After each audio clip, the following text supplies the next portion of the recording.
Hey, what's up, Unbroken Nation? And so, you live on both sides of these spectrums. How do you kind of navigate being able to get your needs met and meet the needs of the partner or the people that you're with? I think that comes down to very strong communication, or not strong, but like open communication. That is because I think as well.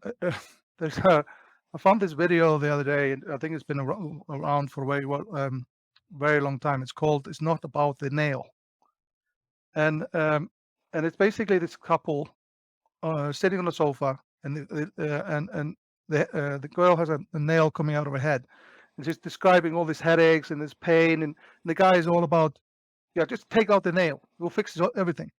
And we as men are very solution orientated. That's just how we function. We're very just go fix it. It's on over. But sometimes a lot of these cases is just sitting there listening and not always come up with the solutions. I think it comes down to just being present.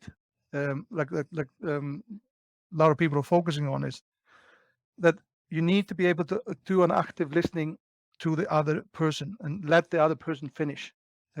Because I think the other thing with communication, we tend to, and this comes back to the whole fear of rejection, is that we're very quick wanting to defend ourselves, and then we talk over the other person, and then that escalates into really just mudslinging, whatever can happen out of that. But if you sometimes, and then misunderstanding as well, if you don't let the other person finish, because we are not masters in communication, uh, a lot of people, and sometimes it just we need to let the other kind of other person try to express themselves without the fear of being kind of bullied or kind of talked down to, or just yeah. So that person knows that they're in a safe space and can actually finish the conversation and have an open conversation of what they're actually trying to achieve or want out of their relationships. I think it's quite important. Yeah, and I love what you said about not being defensive, right? Because I think innately, I think anytime that as human beings we're in communication with each other and there's anything that might bring awareness to an inconsistency or a flaw or however you want to phrase it, like we throw up these giant walls. And, sometimes I think that those very things that the people around us are mirroring back to us, they're doing that not to hurt us, not to insult us, but instead to say, hey, like, are you actually paying attention to this thing over here?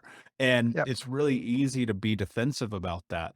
Are there other communication tools that you think people need to be utilizing other than, uh, I don't even want to say waiting your turn, but just sitting in silence and allowing the other person to express their needs? Are there other communication tools that we should be considering when we're having back and forth with people in these intimate conversations? I think as like everybody talks about, like when there's something bothering you, everybody talks about using the I. Like, I feel that you are not listening to me. I feel we're always doing what you are doing. So it makes the statement that way, that you not, like, you're always doing this. You're always doing that. So it's not attacking that person. I think it's very important. And then the other thing is it's a kind of a being acknowledge of what the other person is saying. So sometimes the other tool that people talk about is kind of showing acceptance or reiterate what they just said. So you actually mean that we are not doing. So the other person kind of understands that you were actually listening and you actually understood what the problem is. Um, but I think a lot of these times, I think you need to find a way of being kind of a present in the conversation, and as well, I think, or know what you want out of it, in regards to where the end point is. So you're not just having an argument and then leaving it. So actually, to kind of figuring out um, a way to kind of achieve the end goal, or what the situation is supposed to be.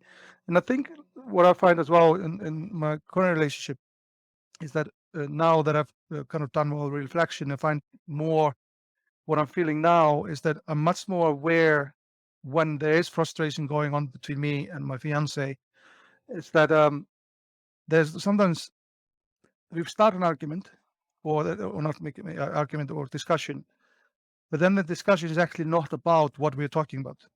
It's something other underlying thing, and I'm getting more kind of Mhm. astute of understanding that now. But it's not easy to have that kind of a patience to listen through what is actually being said, and maybe try to pick up on a little kind of little nuances that the kind of the conversation starts around. Because I find sometimes, at least in my situation, is that this conversation will start on something, but then the whole conversation is about something totally different. But that doesn't come till that other person is comfortable enough to trust you what actually she wants to talk about.